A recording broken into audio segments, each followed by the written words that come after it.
it is a very entrepreneurial community. The oil field is just bleeding with rugged individualism and self-reliance. It is full of entrepreneurs. Howard Rourke helped me in that when I came up with that model to use 3D for exploration, it was onshore. It was novel because 3D imaging was used offshore. And most people told me, Bud, you're crazy, that'll never work. And that just motivated me more. One thing that I think Objectivism helps me with is to set aside the emotion, and it really helps you to think objectively.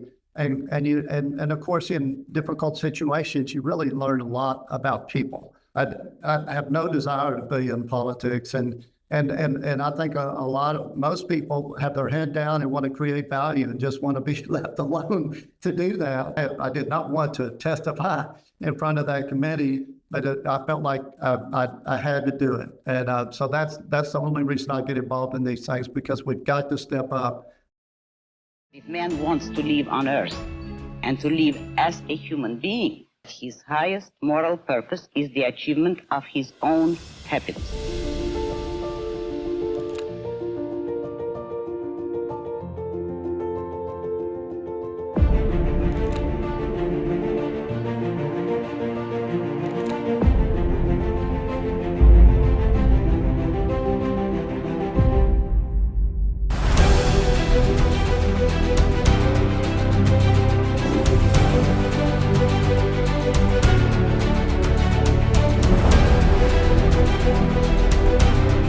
Morality means thinking, reasoning, exercising, and living by one's mind. Allow individuals to flourish as individuals. The universe is all there is. It's what exists. It's where you live.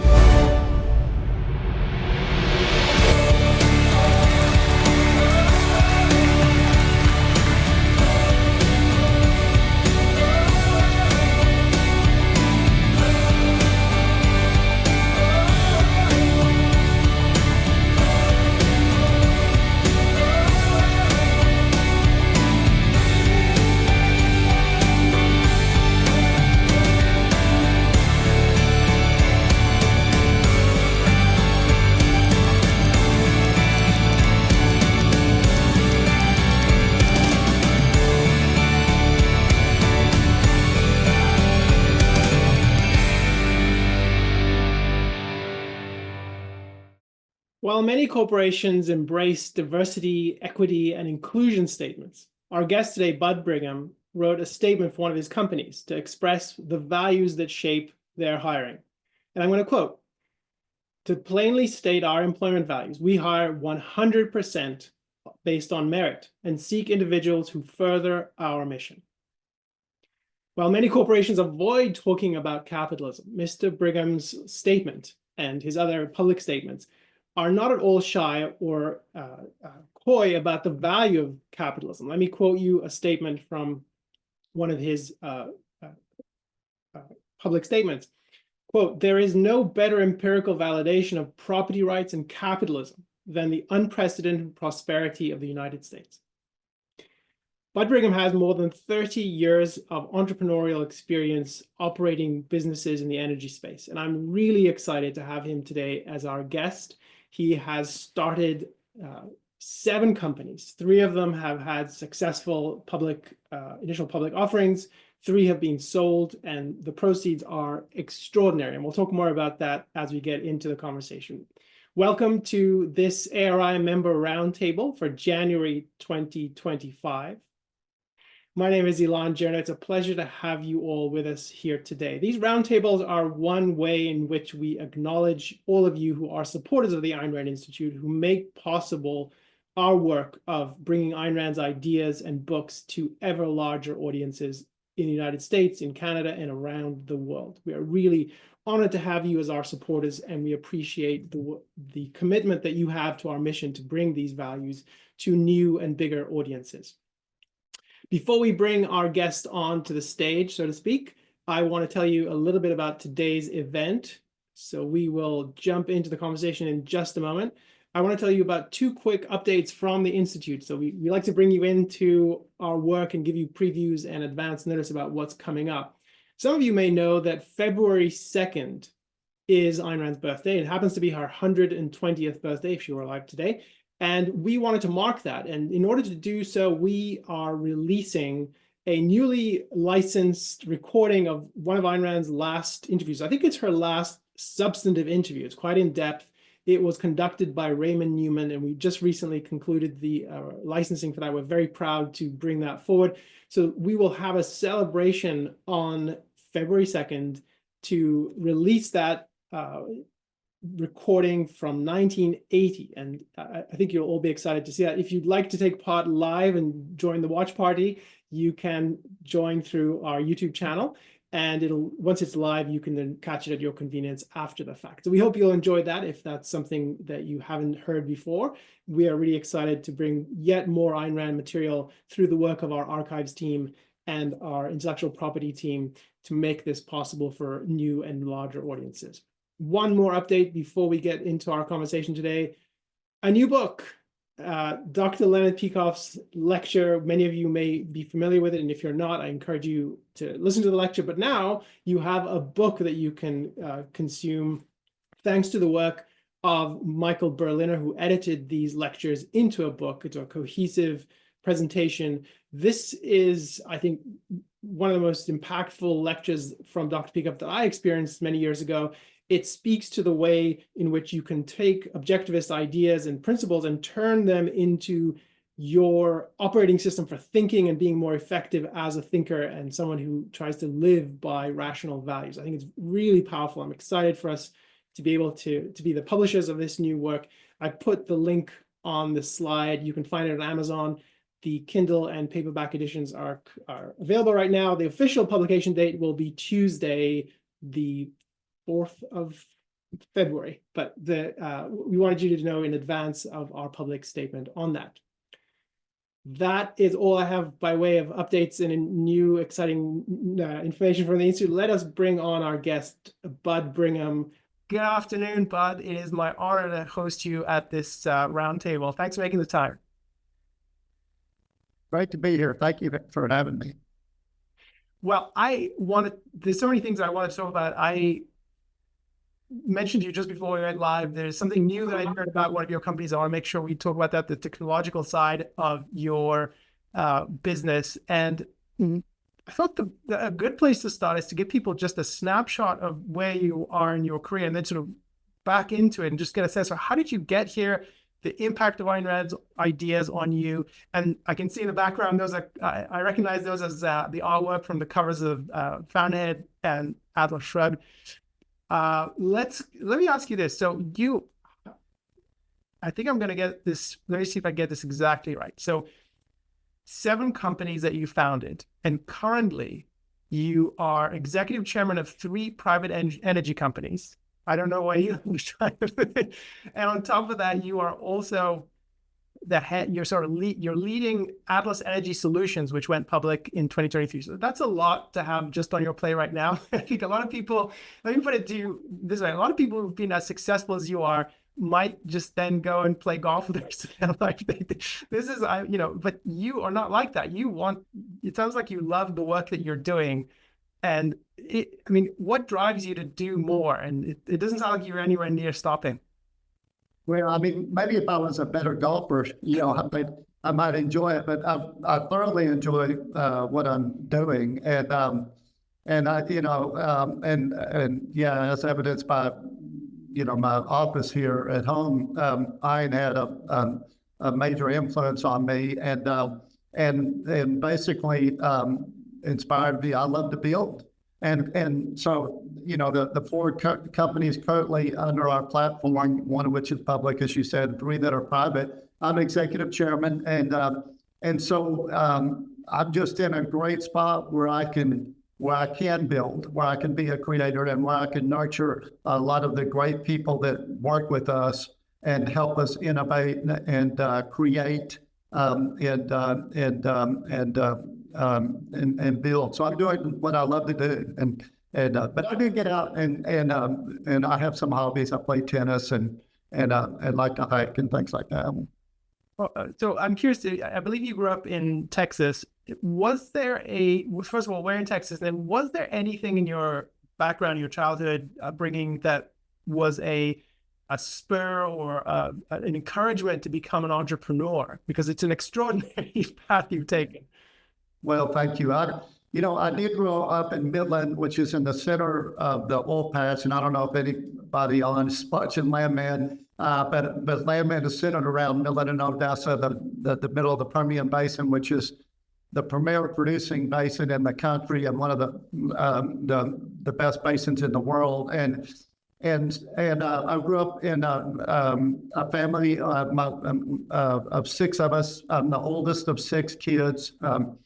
My probably a pretty typical dysfunctional family that my dad was an alcoholic and my parents divorced when I was about 9 years old. So I think, we didn't have much money and my mom had to go back to work. She did an incredible job raising 6 kids by herself. And maybe my entrepreneurial instincts might have been partially developed by being the oldest of 6 kids and having some responsibility there, but also being in Midland. And this is one of the things that's portrayed pretty well to a degree in Midland and Landman is that it is a very entrepreneurial community. The oil field is just bleeding with rugged individualism and self-reliance.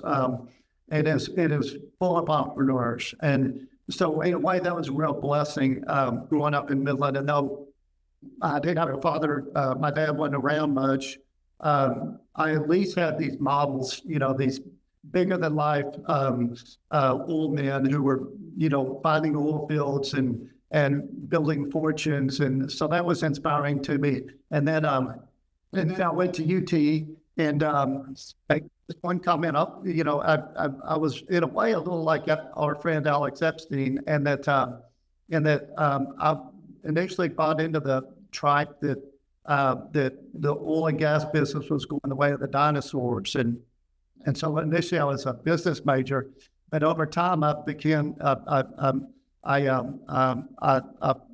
discerned that no, oil and gas is not only is it going to be around for maybe a century or multiple centuries, but it is essential and fundamental to human flourishing. So I changed my major to geophysics.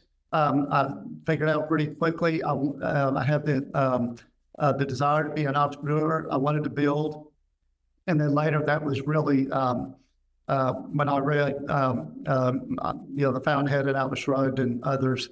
That really helped me to grow and really inspired me to become an entrepreneur later. I want to, there's a lot of things I want to come back to that. Tell me a bit about starting out in the oil industry.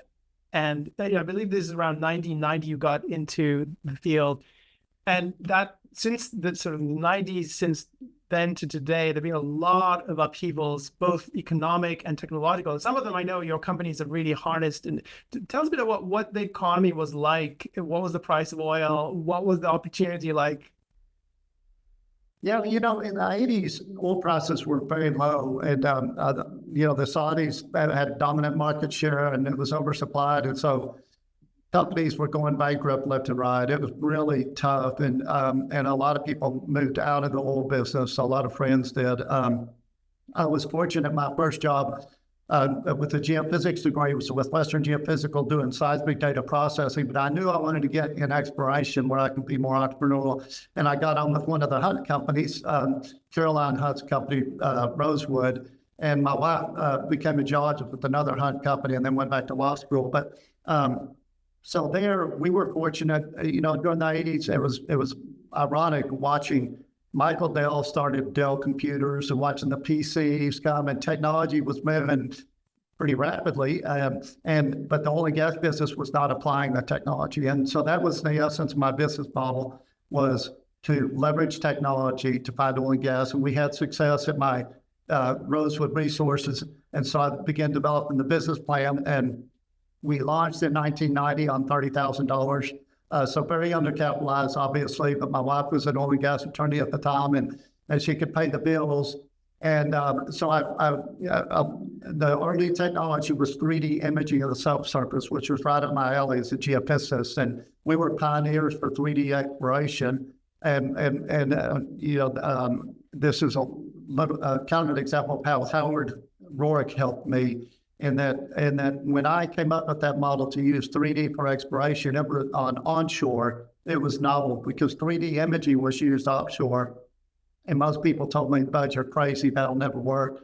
And that just motivated me more. And so anyway, using 3D for exploration, getting companies to pay for the 3D because we couldn't, I was able to hold on to 8 to 12% in our first wells. And I'm sure most of the folks on my call are too young to remember, but in the exploration days, we'd hit on 1 out of 10 wells or so. It was very high risk business. Well, we hit on our first well, and then we hit on 11 straight wells. We hit on 13 out of 14, which just was mind-boggling at the time. Nobody did that. And that's when General Atlantic Partners approached us, and they put $10 million in and put the wheels under us. So it was a revolutionary technology that was dominant in the 90s, and we were on the cover of some magazines and things like that. But then we had in the late 90s, some of you may remember, we had the oil price bust of 98, 99. And we had gone public in 97. We had some debt leverage. And when oil prices come down, your collateral value comes way down, your cash flow goes way down. And relative to our leverage, we were in a really bad spot, and we almost did not make it. One thing that I think Objectivism helps me with is to set aside the emotion, and it really helps you to think objectively. And of course, in difficult situations, you really learn a lot about people. We managed our way through that. We lost some people, but we had some real believers that stuck with us. We came through that and we grew. And then in the early 2000s, of course, oil prices were kind of up and down, but gradually improving. And the shale revolution happened, and it was initiated really by George Mitchell. And we latched on to that because we were real innovators, and we became a leader in shale, and that led to the sale of our company after drilling over 100 consecutive wells that averaged 2,800 barrels a day in 2011 for $4.5 billion. So I covered a lot there. Yeah, no, I want to ask you about the shale revolution because I might not have the timeline here right, but I remember a period when there was a debate about peak oil, and we're going to run out, and there's only so much, and you can't just magic it out. And then there's this new technological breakthrough, which is called the shale revolution. Maybe you could just give us sort of a layman's explanation of what is the shale revolution, and then just a little bit more about how your company was impacted by that. Yeah, shale is a tighter rock. In other words, it has smaller pore spaces. And, in our early expressions, such as when I was using 3D, we were looking for highly porous rock that had larger pore spaces. And associated with that, it had more permeability. Permeability is the ability for the hydrocarbons to move through the rock. So we would be, with 3D imaging, looking for certain types of rock that have larger pore spaces and more permeability and targeting those. Well, what George Mitchell figured out how to do, we had already developed horizontal drilling, we had already developed fracking, but he put the two together and he began fracking in a horizontal well. And what that did was created more permeability to connect up those smaller pore spaces in shale. And shale had a tremendous amount of oil in it. And so when he broke through with that, other companies, including us, took that and ran with it. And we took it. EOG is a large independent that's been very innovative. And they took it up to the Bakken in North Dakota. We were up there, and they took some technology there called swell packers, which enabled us to better frack along the length of the lateral. We took it and ran with it and out-innovated all the competition. We did more stages. We get longer laterals, and our wells outperform. So that is, in a nutshell, if I had to say what the reason our companies have been successful, it's all about great people. We hire great people. They share our values, and then we align them with the investors. I'm a big believer in the Friedman Doctrine and property rights, and so we align them with incentives towards creating value for shareholders, and then create an entrepreneurial environment where they can innovate and collaborate and innovate. And so our companies out innovate the competition, and that's what happened in that case. But I want to answer one of your questions on, because this is fundamental to everybody on the call, on energy. We used to have that idea that there's finite amount of energy, and which there is, but that it was limited, and we weren't going to run out. Well, no, it's really, there is a tremendous amount of energy in the ground. It's really about the process, about the science, the technology to get it out. And as we innovate, we're going to be able to get more and more energy out of the ground. We're going to be able to get more and more. We need to be using nuclear, et cetera. So there are a lot of bad ideas and poor understanding of energy systems out there. And we don't have an energy problem. We have a regulatory problem, and we need more free markets. And thankfully, it looks like we're going to have that here. We can solve energy limitations with free markets. One of the things I've learned in the last few years, and especially in preparing for our conversation, is that the energy space, maybe it shouldn't be called that, because it seems to me that it's the technology space. It's just so there's so much innovation going on and so many new things happening. And I remember many years ago, I had a conversation with Alex Epstein, whom you mentioned, and one of the things he was telling me was, here's this 3D modeling that they're doing underground. And I said, what are you talking about? They just drill a well and then they wait for it to shoot up. And it sort of opened my eyes at the time. And ever since, I've been really attuned to this, just how much technology is unlocking new value. And I wanted to highlight one thing, and I know it might not be the biggest thing that's going on, but as I was researching one of your companies, I heard about this one innovation that you guys have, and I want to share it on screen just for a moment. You can tell us what it is and how it fits into your business. So this has a dramatic name, in my view. It's called, let me make sure this is on screen. All right, it's loading. Okay, I'm not sure that's, yeah, so you guys can see that it says the Dune Express. Okay, but tell us what is the Dune Express? How does it fit into your current business, and what is it? What are the advantages of that? Yeah, so real briefly, Atlas Energy Solutions is a company. We saw the opportunity, the entrepreneurial opportunity in 2017, where when we're fracking these wells, as I was describing them, we pump water down in the wells at very high pressures, and those water goes out into the formation and creates fractures. But we need those fractures to stay open so that the hydrocarbons can migrate back to the borehole. So we use proppant, and we found over time that sand is an ideal proppant. So fracking began in the Permian really about 2012 when we formed moved one of our first companies down there and began accelerating. And we were railing the sand down from Illinois and Wisconsin, which is where was the primary source for sand, which is very expensive to move that sand that distance via rail. And we recognize that there are two giant open dunes in West Texas, one at Kermit and one to the south at Monahan. So we're ideally located right in the center of the Permian Basin. There are other sand pockets around there as well, but those are the largest. They're like the Ghawar, which is the Saudi Arabia oil field. They're the largest deposits down there. We tied those up, and we formed a company around it. We built plants to mine the sand. But the biggest problem out in West Texas, and you'll see this on Landman if you watch that, is the trucks on the road. It is very dangerous for the communities out there. These trucks are very heavy, particularly carrying the sand out there.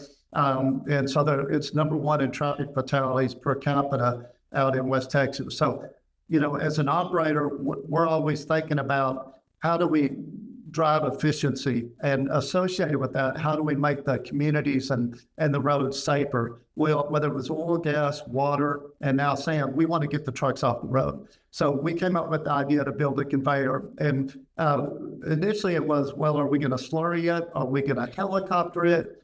You know, how are we going to move it and get the trucks off the road? And we researched, and you'll find conveyors around the world in mining operations in Africa. There's one that's 70 miles long in Mongolia, et cetera. And so it's a proven technology, but we've just built the first conveyor in the oil field, a 42-mile conveyor from our plant in Kermit, and it goes right out into the heart of the Delaware Basin in southern New Mexico. It takes thousands of trucks off the road. It reduces the cost to deliver the sand. It's more reliable, and it also reduces emissions. So it has environmental and societal benefits, in addition to, of course, driving up efficiencies. And that's the beauty of capitalism. You drive up efficiencies, you drive down emissions. Now, so 42 miles, and it's running because it's automated, or it can run nonstop. I imagine, subject to whatever maintenance. So in that sense, it's how much more throughput is there versus if you had to do it all with trucks? Yeah, we can run 13 million tons down the conveyor. So that takes thousands of trucks off the road. Off the top of my head, I can't give you the exact number, but it's a big number, which makes all the difference for that community. And it's not just that, you know, it doesn't end with the conveyor. We also have multi-trailer trucking on the private roads from there, but we are staging in fact, there was a press release went out Friday, we're staging in autonomous trucking. So not only have we automated the sand out down the conveyor, we're going to be automating from the conveyor out to the wellhead with driverless trucks. And 70% of the cost of trucking is a man in the seat. And associated with that man in the seat also are risks, dangers, problems. And so it also is going to drive efficiencies and reduce emissions and ultimately lower the cost of hydrocarbons for the consumer. One thing that impresses me about the scale of innovation, I mean, 42 miles, I'm just trying to process that. That's from my house to LAX. That's a long way. I'm in California, and getting to LAX is a big deal. That's a long, and I'm trying to think about, this is happening despite significant roadblocks, regulatory roadblocks. And I had a conversation with somebody else in the industry many years ago, or actually just maybe 3 or 4 years ago, and he was telling me about all the different ways in which it's hard to move things around in the industry, just whether it's sand, whether it's actual gas, and absent those obstacles, it would be so much more efficient. And yet what I'm hearing is, even with all those roadblocks, all those regulatory challenges, there's still space enough to create this kind of innovation. I mean, I'm just interested in how you see navigating that. I mean, yeah, maybe I can put it in a broader perspective, because if you look in the big picture, I'm curious if everybody on the call knows why the shale revolution happened in the United States. Because there is shale. I've explored all around the world. In France, there's a potential shale target. Australia, South America, there's tremendous shale targets. There's one reason it happened in the United States, or the most important reason, is private property rights. We're the only country where the people own the minerals, and thank goodness for our founding fathers. They vested private property below the subsurface with the people. We all know when the government controls something, not much happens, and not much productive happens, certainly. And so that's economic liberty that's vested with the people. It created a dynamic liquid market of rationally self-interested entrepreneurs that want to responsibly develop their assets. So that's why it happened here. But we still have been faced with enormous, particularly in the last administration and in several of the last administrations, obstacles on developing resources. And everybody's probably heard about, the pipelines, and Biden, the first day he got in office, he issued an executive order stopping that shale pipeline. So we've been hamstrung in getting energy out to the ports, and so that we can export it to the world. And so we create more jobs. And it's ironic because we produce energy in the United States more cleanly than any other country. So what happens is we're exporting our jobs over to Saudi Arabia and China in the case of solar and wind in Africa, and we're importing their pollution because China just building coal plants everywhere, and then Europe became vulnerable to Russia and their natural gas pipeline. So it's very difficult. When we started with the Dune Express, most people told us you will never get that permitted, and fortunately we had tremendous experience with oil, gas, water gathering in building out, getting takeaway, getting right of ways, and securing permits and working with landowners. We have a really good reputation, so we were able to get it done, but it's not easy. And thankfully, I think this administration is going to take off the shackles and allow us to develop the resources that we have here, which will benefit the consumer, ultimately benefit our country, and ultimately make the world safer. I want to go back to the other part of our conversation when you mentioned the role of Ayn Rand's ideas and the inspiration value that you got in it. And I understand that one of the companies that you are involved with, Atlas Energy Solutions, that's named after Atlas Shrugged, or it's inspired by that. Maybe you could share with us just what was the story, what were the circumstances when you were first introduced to Ayn Rand's ideas? Which book was it? What did it mean to you at the time and since? Yeah, and by the way, we also have a trucking logistics company called Fountainhead. So,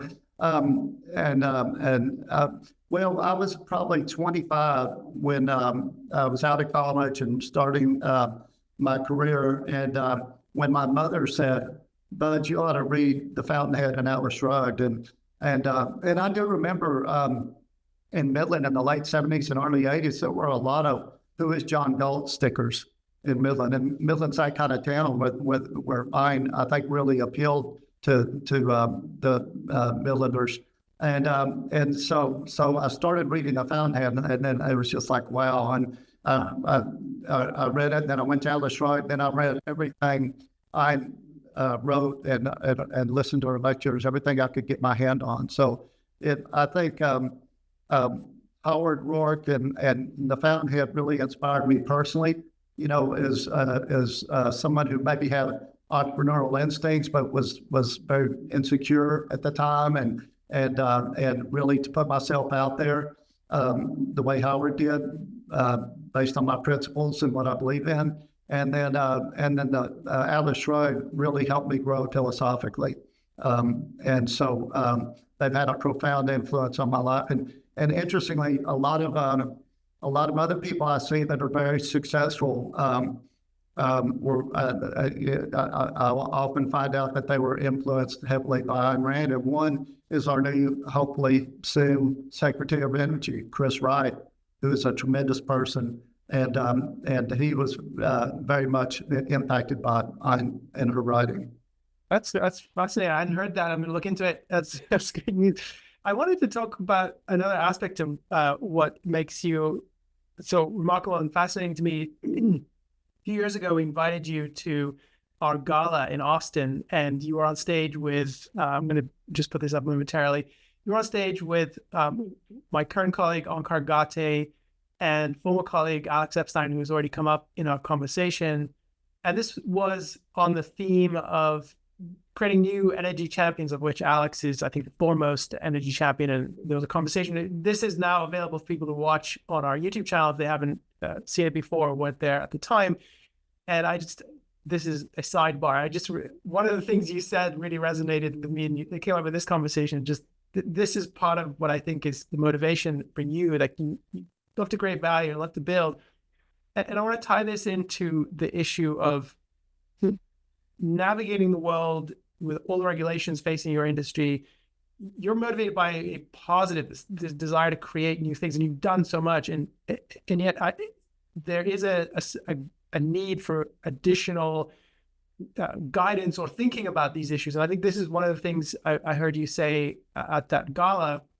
And then the other thing I wanted to bring up as part of getting into this topic is, so I found a video of you testifying at the Texas State Senate, I believe, in 2022 about ESG, which is, I think, environmental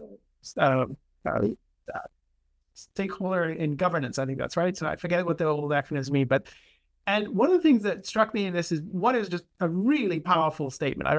People can watch this on YouTube too. And then again, the other thing that really struck me is you bring up Greg Salmieri, who's at UT Austin, and I know you have a relationship with Greg and you're supportive of his work there. And one of the things that comes up in this is a philosopher is being quoted at the Texas State Senate hearing on ESG. This is really remarkable. And so to me, it's part of what's interesting here is your interaction with intellectuals like Alex and Greg and sort of the value that you get from that. And maybe you could tell us a bit about the relationships you have with them, how they've helped you in various ways, or what you get from sort of connecting with them.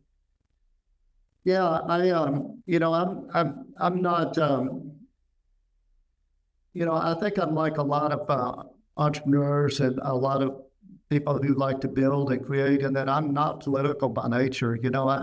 I have no desire to be in politics, and I think most people have their head down and want to create value and just want to be left alone to do that. But then when you had ESG come along, and I'll get to Greg and Alex, but this kind of ties into it. When you had ESG come along, I was talking to some friends who kind of share our values, but to a large degree. But they said they were caught up in conscious capitalism, and this was when ESG was starting to bubble up, and I was like, conscious capitalism. I'm like you need to modify capitalism as if it's unconscious, and so that's when this all started. You had ESG, you had CRT, you had DEI, all these three-letter acronyms coming, which it was really obvious to me and probably to most people that are objectivists, that these are fundamental attacks on property, on property rights and individual liberty, and they're cloaked in these names, these feel-good things, but they're really Trojan horses ultimately for Marxism.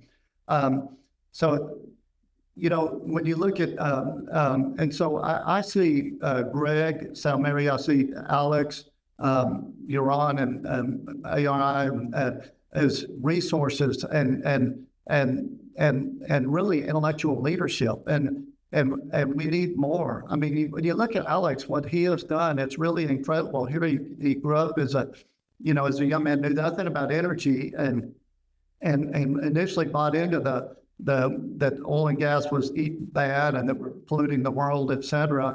But as he's obviously extremely bright, and as he learned about it, he realized, no, energy is about flourishing. Oil and gas has created unprecedented flourishing. Now Alex has grown to the point that his influence is really amazing. I mean, he is probably the most influential energy intellectual out there. And it's grown to the point, and so I support Alex with as much as I can, but other oil and gas leaders do as well. And he is really making a difference. Having Greg Salmieri at the University of Texas with 50,000 students there is having a profound impact there, and we want to grow his influence. And Tara Smith there at UT, and Elan out there. So, I'm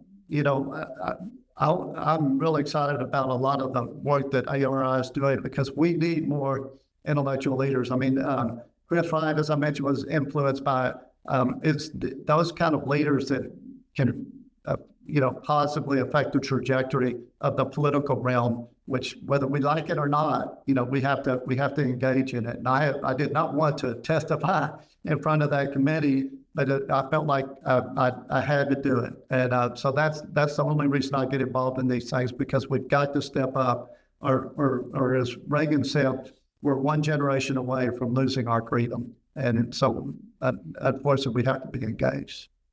You mentioned you were not a political person, and you reluctantly testified, but you see it as a necessity. I'm interested in, is that typical in your experience with other sort of colleagues and people in your sort of peers at other companies? Is that typical that people just heads down creating value and innovating, and then they have this other area where they they're not that interested in it, but it's a problem that they have to face. How do you see them reacting to it? Yeah, and I have to say, well, for example, when ESG came up and CRT and the climate catastrophism, et cetera, and I'm a geophysicist, so I have probably more knowledge in that area than 98% of people. And but when that came up, I was very disappointed, frankly, with business leadership. That the amount of capitulation I saw, the lack of backbone, the lack of, really, it gets back to, the lack of a philosophical foundation. If more of them had studied Ayn and better developed a more cohesive philosophic framework, we have a lot less problems, fending off the political coercion that we've been dealing with. So, but so while I was initially very disappointed, and because there was so much capitulation, and we're still dealing with that with the banks, with some of the larger oil companies, et cetera, that have been coerced into these crony arrangements, we're making a lot of progress and we're winning. And it's because of individuals like Alex Epstein and Elan and Greg and everybody else that we are winning these battles and we're making progress, but we need more intellectual leadership. We need more of what Ayn Rand Institute can produce. When you talk to peers in private settings where there are no cameras, there are no reporters or anything like that, when they hear your views, do you find that it resonates with them? Do you find that but there's sort of a gap between their willingness to speak? I do. You mentioned that one testimony. I still have politicians and others that saw that say, thank you for doing that. And so it's, it's maybe like when Joe Schultz spoke, nothing like that. But anyway, it appeals to people. It's like Ayn said, the average person is smarter than the politicians think they are, and they figure these things out. And so, yes, I've been real pleased with how people have responded. I want to bring up the letter that I quoted at the beginning. That this is I found it on the Brigham Exploration website, but I know it was part of the filing for Atlas Energy when you guys had an IPO. I'm just going to put it on the screen briefly, and I want to just bring up one aspect of that. Let's see if letter from our chairman. So for everyone's awareness, I quoted this at the introduction of today's call. There are some really striking, morally courageous statements in here, particularly from someone who is in the leadership position of an organization. I mentioned this one about hiring, and this is, I think the background context for this is the DEI mentality that has taken over many corporations. And here is a company and a leader who's saying 100% merit, nothing else. And we want people of various skills, various backgrounds, but we are looking for merit. And the other thing that leapt out at me, there's many more things in here, and I encourage people to read it. The other one, just this, what I take as it's an uncompromising stand on the value of capitalism in a statement that I think we become used to corporate statements being very wishy-washy or very conformist. So they either wishy-washy and they go, no one can oppose this, or they just go along with the herd. And here, I don't know of many corporations that would do this or a leader that would do this. So one, I just wanted to acknowledge that this was inspiring to me. This is part of why I emailed you around a few months ago saying I'd love to have a conversation with you around these things. And so one is just to thank you for doing that. And for everyone's awareness, this letter isn't just on the website of the company. It's included in an SEC filing when the company went its initial public offering. So it's part of the public record. It's really impressive to me. It's there for everyone to find. The question that this leads me to is just, do you find, so you mentioned sort of the aspect that Ayn Rand brings up, which is the importance of business. So one of the things she says is the importance of business to speak up for itself. And here, this is part of what impressed me about your letter and so much else that you've done. For you personally, do you find it satisfying? Do you find that it independent of the kind of reactions you get, do you find that it's good and encouraging just to be able to say these things insofar as you can? How does it land with you when you do it? Because I know it's very risky, and that's the other thing I was going to get to next. Yeah, I like that risk, frankly. One on the one hand, I feel like I shouldn't have to say that. I mean, that should be implicit. It should be obvious. But on the other hand, when I see other executives, other business leaders capitulating, and it's like, I've got to say it. So there's that's one of the reasons I did it. I felt like I needed to make that statement. But also, I needed to make that statement from a corporate perspective, as a manager, not just my capital, other people's capital. I have a responsibility to protect that capital and to invest it and create value. And so in effect, it was a defensive measure, putting up a moat around the business, saying, we do not live by your standards. We do not operate by your standards. We are not vulnerable to your coercion. So it is defensive corporately because the one thing that has been painful to me to watch it, I really think we've had a degradation of integrity of our institutions, and that includes corporate institutions that. I don't know, we get more prominence, it seemed to me, in the 70s and 80s with Milton Friedman, Walter Williams, and Thomas Sowell, and Ayn, of course, and others. And it seems like, between the mainstream media and the growth and power of the government, that we've really gotten sloppy, and we've kind of betrayed the foundational principles that have made our country so exceptional. And so that all motivated me to put that out there. And my hope was that as setting an example also that others would do it. I would like to see other companies make those kind of statements out there, because today we need that. We are under attack, and we need more to do that. And I think some are. We've had some meetings and had some very good response from it, and so I'm hopeful we will.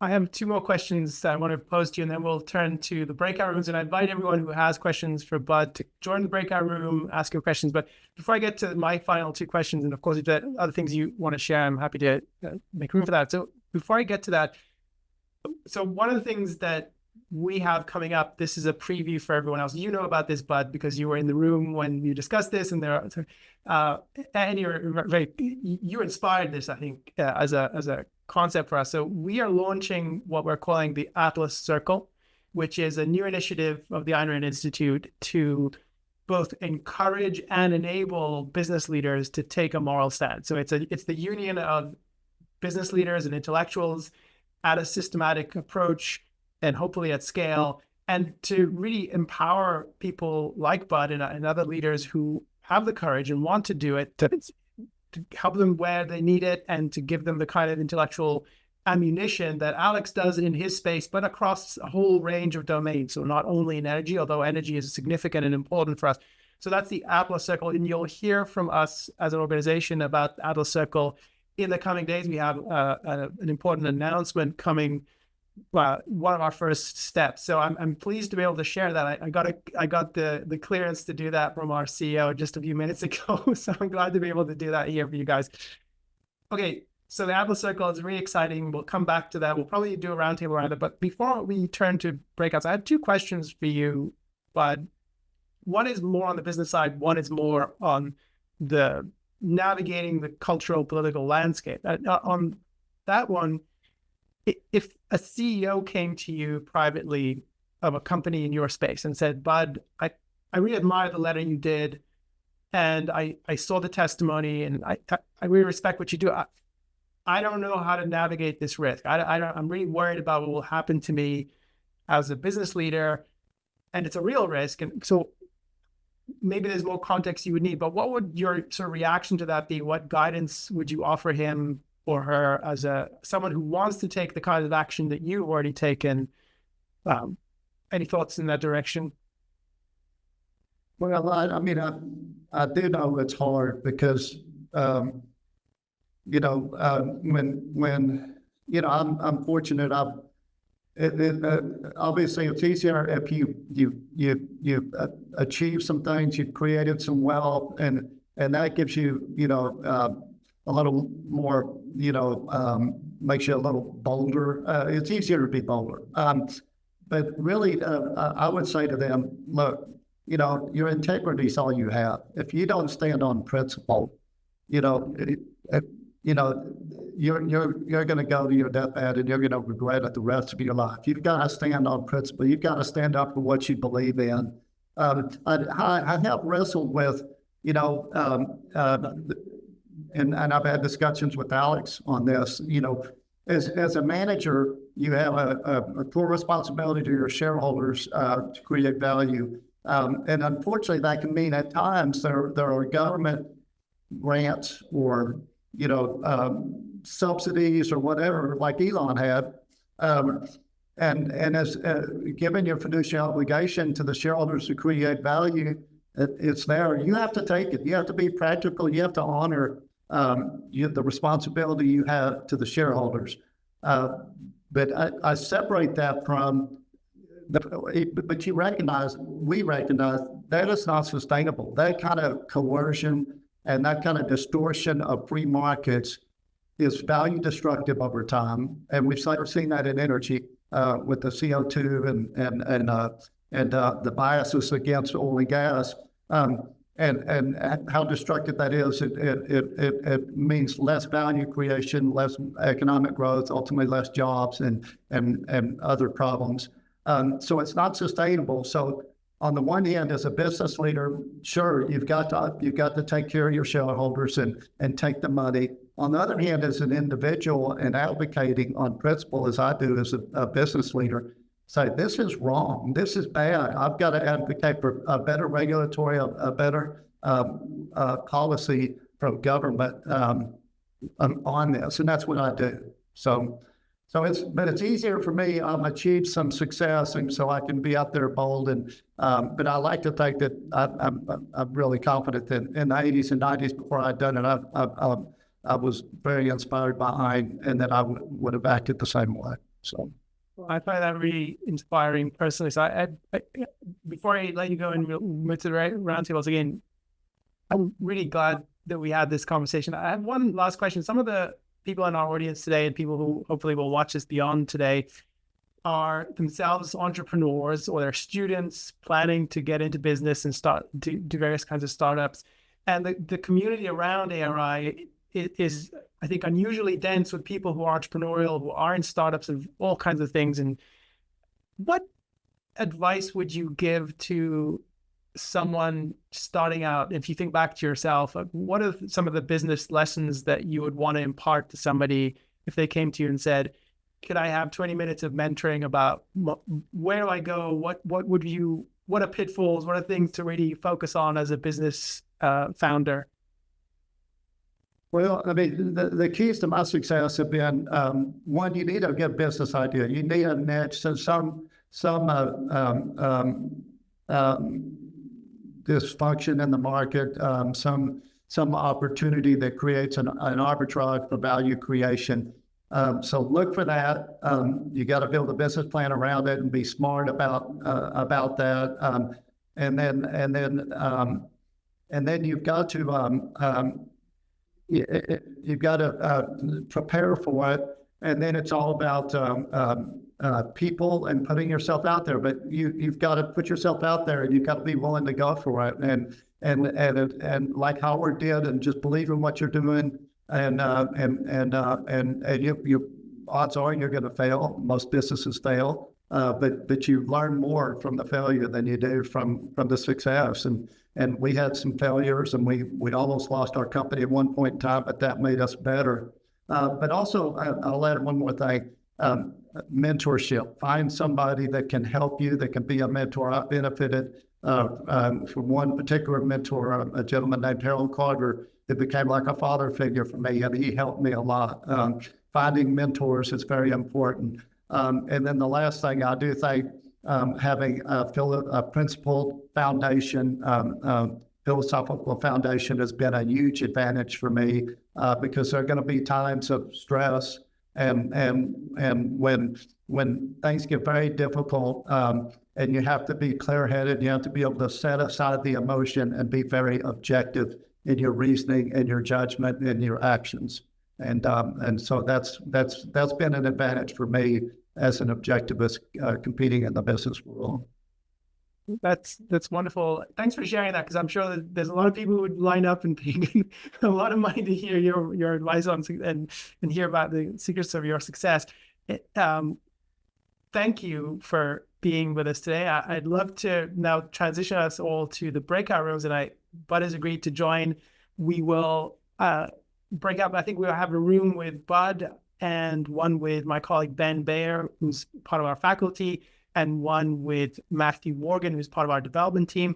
He can tell you about our plans for summer conference, for different projects. He can tell you about Atlas Circle, maybe. I don't know how much he's willing to tell people. We'll make that public. So let's move into breakout rooms, and we'll be back here momentarily, about 25 minutes or so.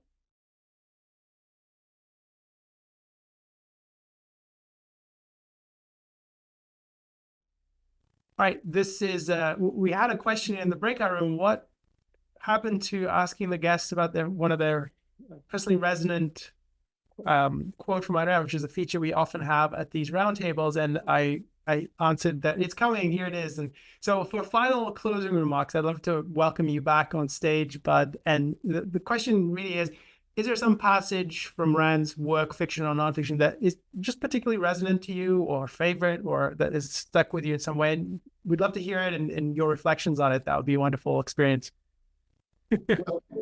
My quote is pretty straightforward. And we have, by the way, we have some of our quotes around my office, but this is one that's on a big steel plate when you come in my office. It is. Throughout the centuries, there are men who took their first steps down new roads, armed with nothing but their own vision, because that really sums up how Ayn and her work impacted me. In one quote. Thank you.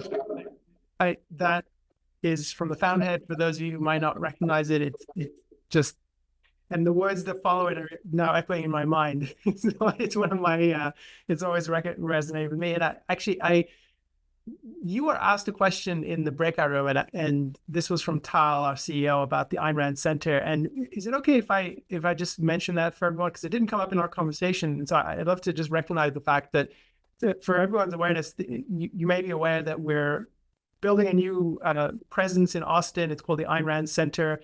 And for those of you who want to learn more about it, I'll play a video once we end the program.